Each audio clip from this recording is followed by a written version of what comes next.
L'exercice de l'aura protectrice. D'après un vieux livre rosicrucien. Les instructeurs rosicruciens apprennent à leurs élèves à créer et à maintenir l'aura protectrice, qui est un abri de l'esprit, de l'âme et du corps contre les mauvaises influences dirigées vers eux consciemment ou inconsciemment.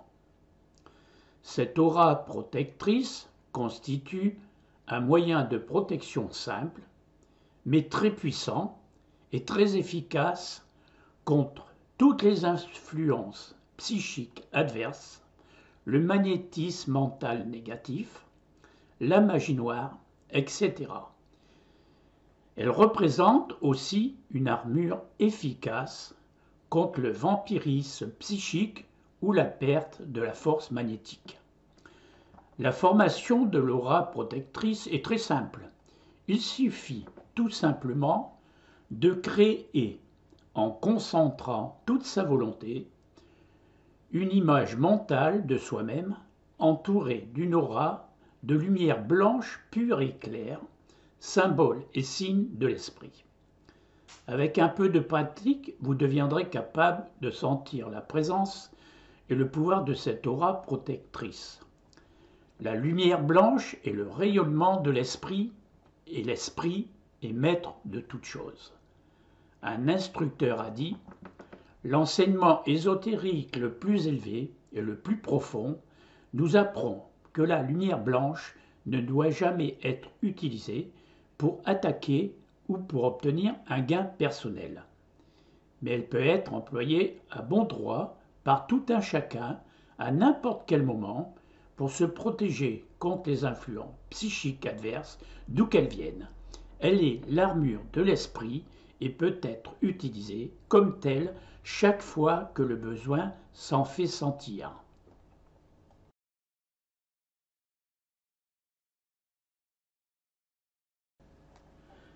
Quand l'aspirant à la vie supérieure commence à réprimer de plus en plus ses excès et à donner son temps à des pensées et à des efforts spirituels, un clairvoyant expérimenté peut voir que la force sexuelle inutilisée commence à monter.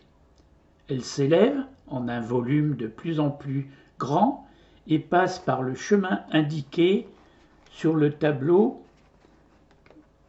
que vous visualisez en ce moment.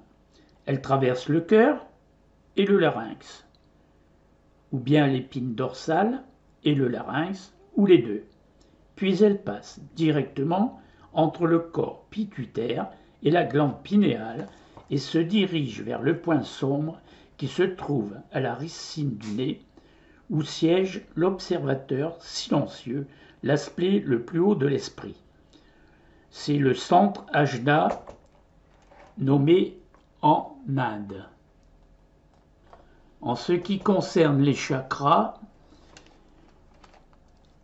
qui tournaient dans le sens contraire des aiguilles du montre au temps de l'Atlantide, on peut, grâce à un entraînement approprié, on peut les faire tourner dans le sens des aiguilles d'une montre, comme nous l'avons expliqué. C'est là le côté difficile du développement de la clairvoyance positive, et ce sont les exercices que vous allez voir qui vont constituer à les faire tourner dans le bon sens. Il n'y a pas d'organe des sens dans le corps du désir, comme dans le corps éthérique et physique, mais bien des centres de perception qui, lorsqu'ils sont actifs, présentent l'aspect de tourbillons situés pour la plupart près de la tête. En Inde, on les appelle des chakras.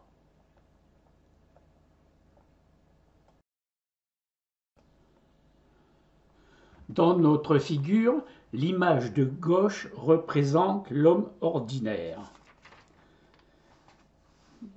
Toujours dans notre figure, l'image de droite représente le voyant involontaire qui a ses centres de perception qui tournent à l'envers, et dans l'image du milieu, nous avons le clairvoyant volontaire dont les centres de perception tourne dans les sens des aiguilles d'une montre.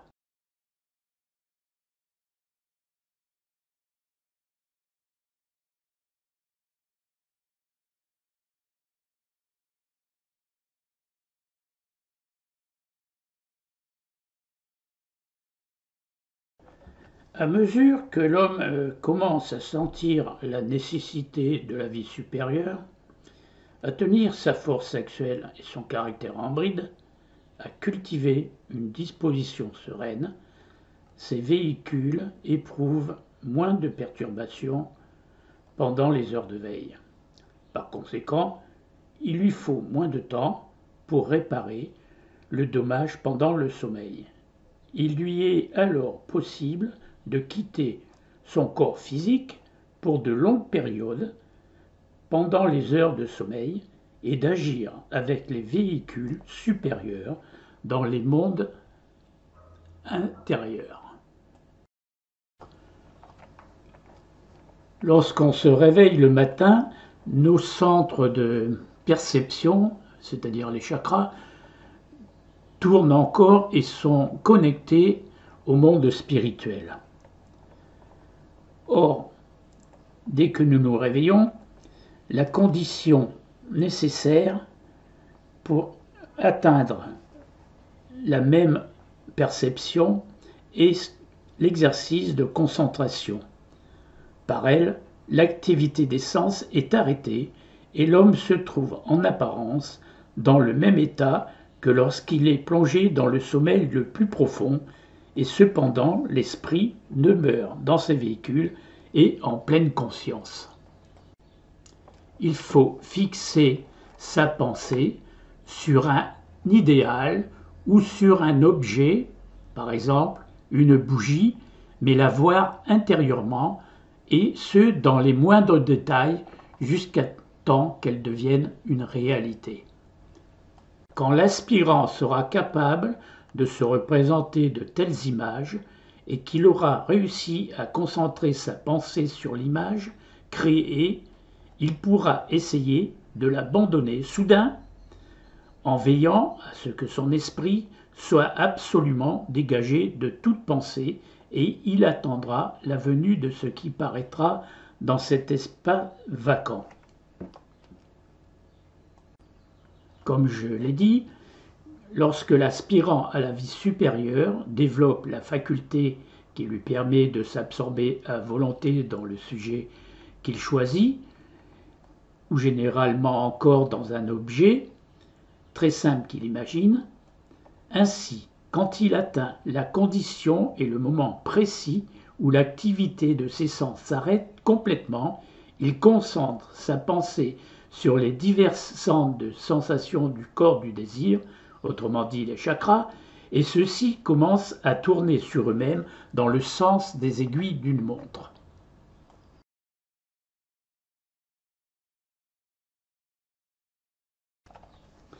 L'exercice du soir ou la rétrospection. Cet exercice a une valeur plus grande que toute autre méthode pour faire avancer l'aspirant dans le sentier du progrès. Son effet est tel qu'il permet à celui qui le pratique d'apprendre par anticipation non seulement toutes les leçons de l'existence présente, mais encore des choses qui sont d'ordinaire réservées à des existences futures.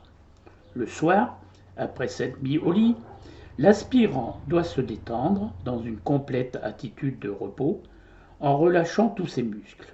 Puis, il passe en revue les faits de la journée, mais en ordre inverse, en commençant par le soir, en continuant par l'après-midi et la matinée, et en terminant enfin par le matin.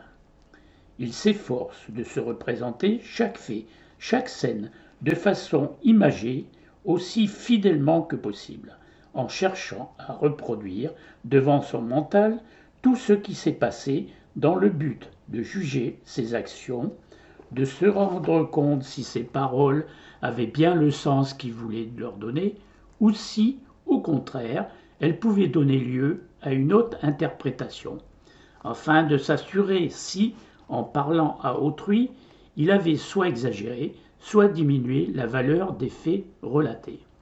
Il examinera en même temps l'attitude morale qu'il avait en présence de chaque scène.